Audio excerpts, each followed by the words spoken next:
नमस्कार और the deep dive में आपका स्वागत है। आज है शुक्रवार 23 जनवरी 2026 और अगर आप कॉमर्स स्ट्रीम के 12वीं के छात्र हैं तो मैं जानती हूँ आपके दिल की धड़कनें थोड़ी तेज होंगी। बोर्ड एग्जाम बस कुछ ही हफ्तों दूर हैं। बिल्कुल, ये वो टाइम है जब साल भर की मेहनत दांव पे लगी होती है। प्रेशर अपने पीक पर होता है। और इसी प्रेशर को टैकल करने के लिए हमारे हाथ एक कमाल का स्टडी प्लान लगा है। इसका नाम है कॉमर्स परीक्षा तैयारी की 15 दिवसीय रणनीति। ये बेसिकली आखिरी 15 दिनों के लिए एक सर्वाइवल गाइड जैसी है। तो आज हमारा मिशन इस गाइड को डिकोड करना है, इसके सबसे स्मार्ट आइडियाज को निकालना है और ये समझना है कि कैसे इन आखिरी दिनों के स्ट्रेस को सक्सेस में बदला जा सकता है। और इस स्ट्रेटजी की बारीकियों को समझने के लिए मैं आपके साथ हूँ।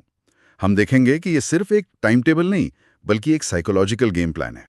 वो थी इसकी सबसे पहली सलाह, तैयारी उल्टी करो यानी बैकवर्ड्स प्लान्ड।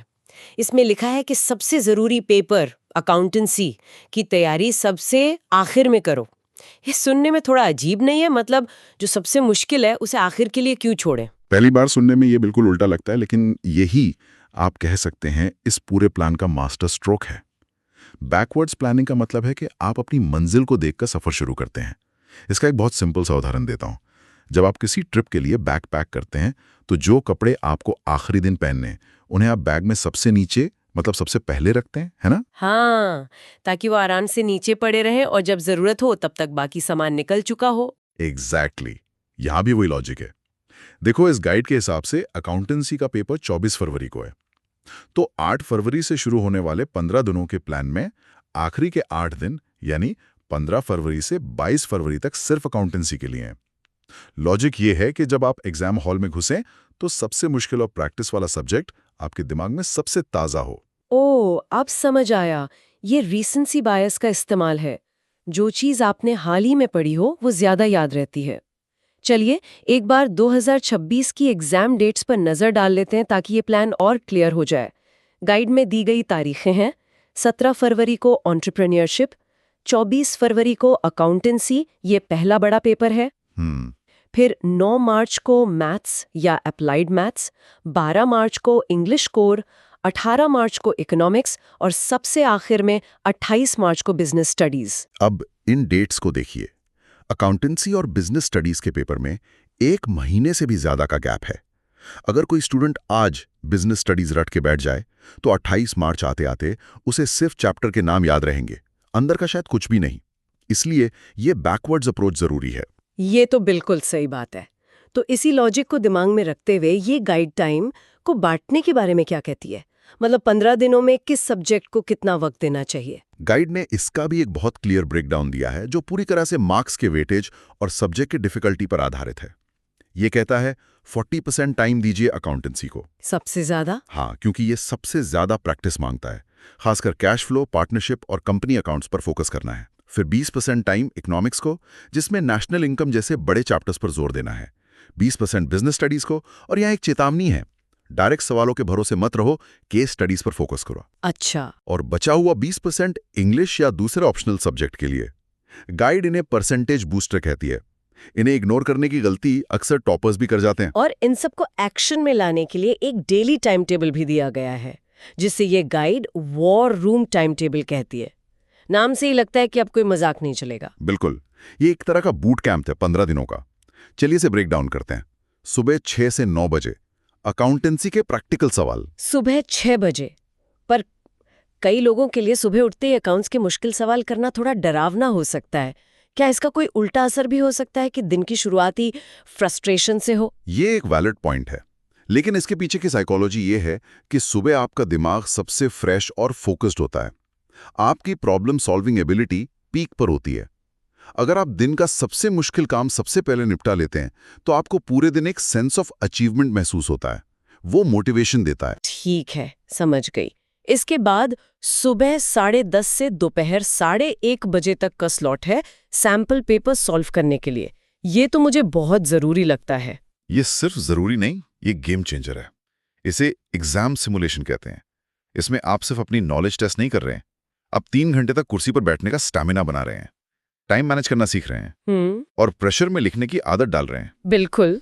लंच ब्रेक के बाद दोपहर 3 से 5 बजे का टाइम है थ्योरी और केस स्टडीज के लिए, जैसे बिजनेस स्टडीज या इकोनॉमिक्स। शाम 6 से 8 बजे का स्लॉट है रटने वाले टॉपिक्स के लिए, जैसे इकोनॉमिक्स के फॉर्मूलाज, अकाउंट्स के फॉर्मेट्स या बीएसटी के कीवर्ड्स। दिन के इस हिस्से में दिमाग थोड़ा थक जाता है, इसलिए ये टाइम भारी भरकम कैलकुलेशन के लिए नहीं बल्कि याद करने या दोहराने के लिए बेस्ट है। और आखिर में रात 9 से 10:30 बजे तक लाइट रिवीजन, जैसे इंग्लिश या कोई ऑप्शनल सब्जेक्ट, ताकि दिन का अंत एक हल्के नोट पर हो। और फिर 10:30 बजे स्ट्रिक्ट लाइट्स आउट। और ये लाइट्स आउट वाला नियम शायद सबसे ज्यादा जरूरी है। अच्छी नींद अगले दिन की परफॉर्मेंस के लिए उतनी ही जरूरी है जितनी पढ़ाई। ये तो हुई उन लोगों की बात जो ट्रैक पर हैं, लेकिन अब उस बड़े सवाल पर आते हैं जो शायद कई सुनने वालों के मन में होगा। मेरे प्री बोर्ड के नतीजे बहुत खराब थे, अब मैं क्या करूं? गाइड इस बारे में भी बात करती है और इसकी पहली सलाह है पैनिक मत करो। ये कहना बहुत आसान है लेकिन करना मुश्किल। पर गाइड इसके पीछे एक वजह बताती है। ज्यादातर स्कूल प्री बोर्ड में जानबूझकर बहुत सख्ती से चेकिंग करते हैं, पेपर भी मुश्किल सेट किया जाता है। इसका मकसद आपको डराना नहीं बल्कि जगाना होता है। वो चाहते हैं कि आप अपनी गलतियों को बोर्ड एग्जाम से पहले ही देख लें। तो प्री बोर्ड के नंबर आपकी फाइनल काबिलियत का सर्टिफिकेट नहीं है। ठीक है, तो प्री बोर्ड के नंबरों से घबराना नहीं है, लेकिन ये कहना आसान है। एक स्टूडेंट जिसके 55% आए हैं वो तो डिमोरलाइज्ड होगा ही। वो कहाँ से शुरू करे? क्या पूरा सिलेबस फिर से पढ़े? 15 दिनों में ये कैसे मुमकिन है? यहीं पर गाइड 80-20 नियम की बात करती है, जिसे पैरेटो प्रिंसिपल भी कहते हैं। ये एक कमाल का कॉन्सेप्ट है। ये कहता है कि आपकी 80% सफलता आपके 20% कामों से आती है।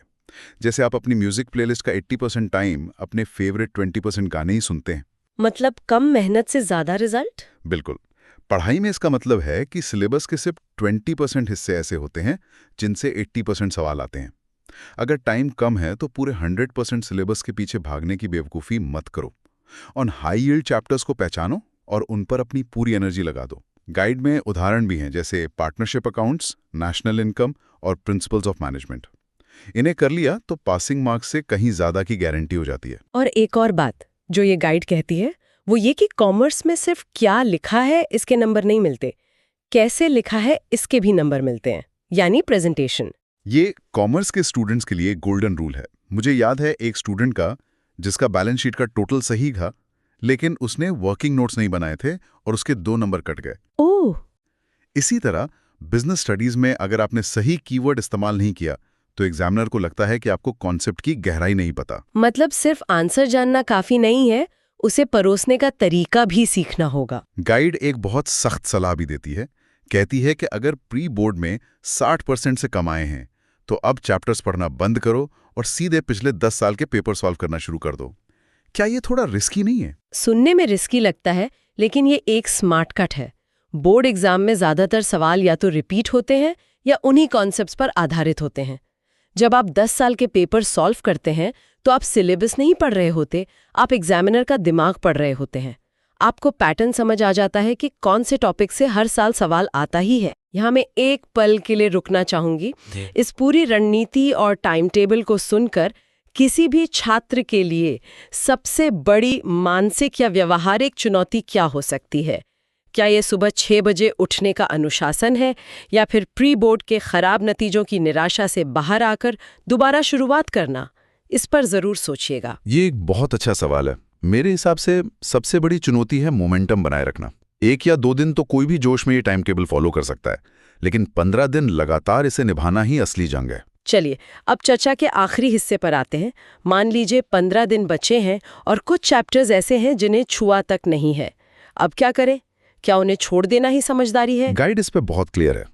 आखिरी 15 दिनों में कोई नया और मुश्किल चैप्टर शुरू करना सुसाइड मिशन जैसा है।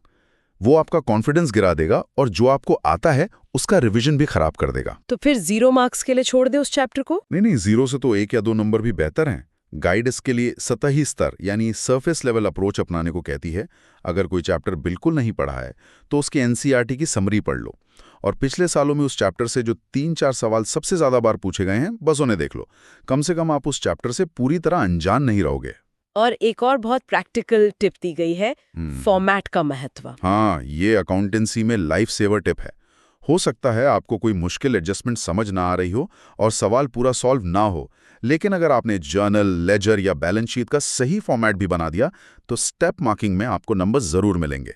खाली पन्ना छोड़ने से लाख गुना बेहतर है कि आप सवाल का ढांचा ही तैयार कर दें। ये तो बहुत ही काम की बात है। अब बात करते हैं उस सबसे मुश्किल टाइम की, एग्जाम से ठीक 24 घंटे पहले। उस दिन की क्या स्ट्रेटेजी होनी चाहिए? 2 आखिरी दिन डीप स्टडी के लिए नहीं है।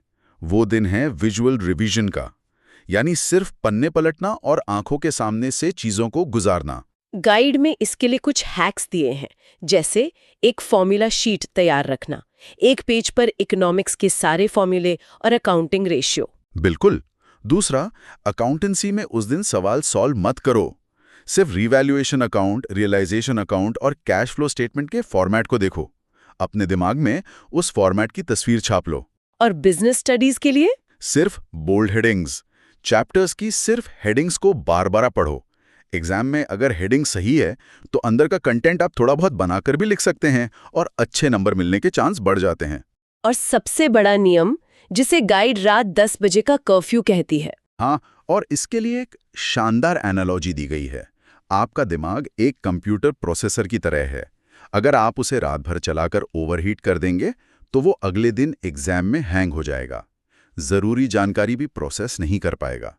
इसलिए एग्जाम से पहली रात 10 बजे तक सो जाना बहुत जरूरी है, ताकि दिमाग को रीबूट होने का टाइम मिल सके। मतलब ये सिर्फ एक टाइम टेबल नहीं है, ये एक पूरा साइकोलॉजिकल सिस्टम है। कब क्या पढ़ना है, कब सोना है, और यहाँ तक कि फॉर्मेट बनाने से भी नंबर मिल सकते हैं। ये छोटी छोटी बातें ही शायद टॉपर और एवरेज स्टूडेंट में फर्क पैदा करती हैं। आपने बिल्कुल सही पकड़ा। चलिए अब इस पूरी चर्चा को उन लोगों के लिए समेटते हैं जिनके पास शायद पूरा सुनने का समय ना हो, एक too long didn't listen version. आज की चर्चा के 3 सबसे जरूरी टेकअवेज क्या हैं? मैं बताता हूँ। उल्टी योजना। अपनी तैयारी आखिरी पेपर से शुरू करके पहले पेपर की तरफ प्लान करो। जिस पेपर में सबसे कम छुट्टियां हैं उसे सबसे आखिर में पढ़ो, ताकि सब कुछ फ्रेश रहे। दूसरा, 80-20 का नियम। अगर टाइम कम है तो उन 20% हाई यील्ड चैप्टर्स पे फोकस करो जिनसे 80% सवाल आते हैं। हार्ड वर्क से ज्यादा स्मार्ट वर्क काम आएगा। और तीसरा, प्रेजेंटेशन ही सब कुछ है। कॉमर्स में सही फॉर्मेट, कीवर्ड्स और वर्किंग नोट्स उतने ही जरूरी हैं जितना सही जवाब। आखिरी दिनों में सिर्फ नॉलेज नहीं, प्रेजेंटेशन की भी प्रैक्टिस करो। बहुत खूब। जाते जाते आप छात्रों को क्या अंतिम संदेश देना चाहेंगे? मैं बस इतना कहूंगी कि इन 15 दिनों को सिर्फ एग्जाम की तैयारी की तरह मत देखो। ये असल में प्रेशर मैनेजमेंट, टाइम मैनेजमेंट और डिसिप्लिन की एक रियल लाइफ ट्रेनिंग है। ये स्किल आपको सिर्फ बोर्ड एग्जाम में नहीं, जिंदगी भर काम आएगी। तो शांत रहें, प्लान पर टिके रहें और सबसे जरूरी, खुद पर विश्वास रखें। आपने साल भर मेहनत की है। क्या बात है।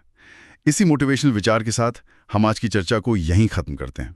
हमें सुनने के लिए आप सभी का बहुत बहुत धन्यवाद। अपनी तैयारी जारी रखें और याद रखें, ये सिर्फ एक एग्जाम है, जिंदगी नहीं। All the best.